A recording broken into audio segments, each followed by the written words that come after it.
जी दोस्तों नमस्कार। और बताइए आप लोग कैसे हो। याची नेता जिंदाबाद। भर्ती की सुनवाई टली।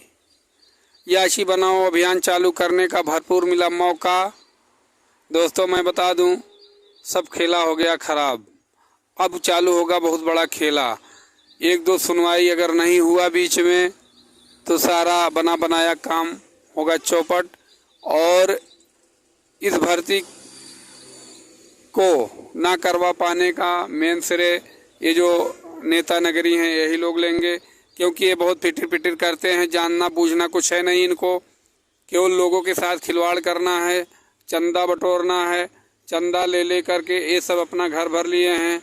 मैं बता रहा हूँ, जो बहुत अच्छे बनने की कोशिश कर रहे हैं वो भी करोड़पति बन चुके हैं। ठीक है, जो हमेशा बहुत अपने आप को स्वच्छ और साफ बताते हैं वो बहुत बड़े चोर हैं। ठीक है ना। इतना लोगों को ठगे हैं ये लोग। इन लोगों को देखो, जितने भी नेतृत्व करने वाले हैं, पिछली सुनवाई में मैं बता रहा हूँ जितने वकीलों को इन लोगों ने भेजा था, आप लोग बताओ कोई वकील बोला?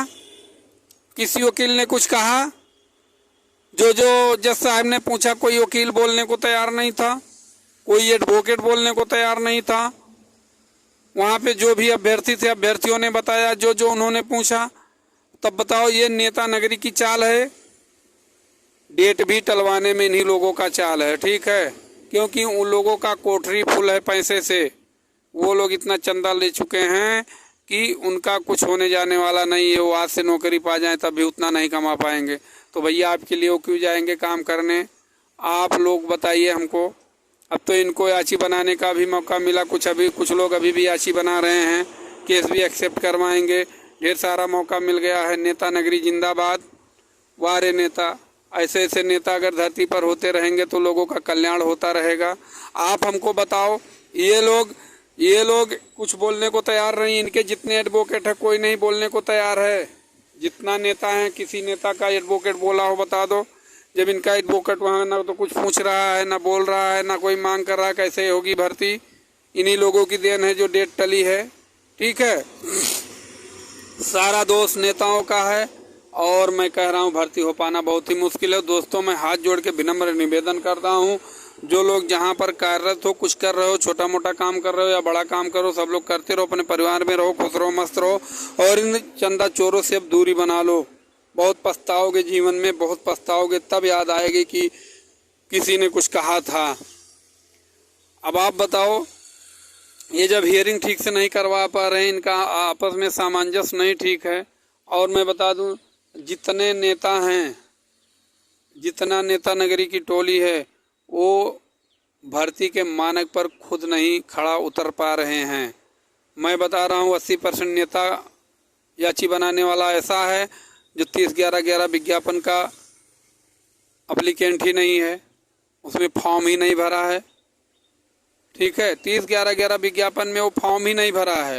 तब बताओ 30-11-11 विज्ञापन का वो समर्थन क्यों करेगा? वो तो संपूर्ण याची को लेके बह रहा है। ठीक है, मैं भी चाह रहा हूँ 33,000 याची हैं, सबको नौकरी मिले, मैं थोड़ी कह रहा हूँ। लेकिन भैया जो पाने योग्य हो वही पाए ना। जो पाने योग्य नहीं है उन्हीं की वजह से पाने वाला क्यों अपनी ज़िंदगी का जो है खिलवाड़ बना दे, उसी की वजह से उसका भी ना हो। इसीलिए मैं बार बार कह रहा हूँ पहले फिल्ट्रेशन करवाओ। लेकिन अब तो न तो रही फिल्ट्रेशन की बात और ना रही कुछ और करने की बात। अब तो सब हो गया मटिया मेट, सब हो गया बंटा ढार, सारी भर्ती का गुड़ गोबर हो गया। ठीक है, कुछ हो पाना बहुत मुश्किल है। इसीलिए मैं कह रहा हूँ अब ये भर्ती आप लोग भूल जाइए, क्योंकि एक डेट टलने का मतलब है कि 1 महीना खींचेगा। डेट कब लगेगी कोई पता नहीं है। और भाई देखिए, पिछली भर्तियों में, पहली भर्ती में सरकार ने कहा है कि ये ओबीसी की इतनी जगह, एससी की इतनी जगह, ये वो करके टाल दिया। पहली सुनवाई में, दूसरी सुनवाई में इन्होंने एक भी जगह देने से इनकार कर गए। ये सरकार खुद चाह रही है कि हमको भर्ती ना देना पड़े। ठीक है, सरकार जैसे चाह रही है भर्ती देना ना पड़े, उसी तरह कोर्ट भी सरकार की मदद में लग गई है। और मैं कोर्ट को दोषी थोड़ी ठहरा रहे हैं, कोर्ट सुनवाई करती है। वहाँ पर जब उनके समक्ष सही बात को आप रख नहीं पाओगे तो कोर्ट भी क्या करेगी? डेट टल गई, सुनवाई नहीं होगी, अगली सुनवाई पे क्या होगा कौन जान रहा है। तब तक इधर खूब खिचड़ी पकेगी और अच्छा भी हो रहा है। कुछ धोखेबाज ऐसे हैं, उन धोखेबाजों की वजह से लोग भुगत रहे हैं, तो उनको भी ये सज़ा मिलना चाहिए। अब इन नेता नगरियों का जो पेटारा है, दान पात्र खोल के बैठ जाते हैं, ये दो वो दो, इतना लगेगा उतना लगेगा, ये सब बंद हो जाएगा। परेशान मत होइए और इसमें अब कुछ होना जाना है नहीं। दोस्तों आप लोग अपने अपने काम में लगे रहिए और अगर कोई न्यूज़ होगा तो मैं बताता रहूँगा। लेकिन जो विरोध में कमेंट डालते हैं, मैं आज उनसे पूछना चाहता हूँ, बताओ तुम लोग बताओ अब क्या होगा। अब हमको कमेंट में डाल के जवाब दो, बताओ तुम लोग अब क्या होगा, इसका जवाब दो। और आगे कुछ हमको कुछ कहना नहीं है। इसी के साथ मैं अपनी बात को बंद करता हूँ। जय हिंद, जय भारत।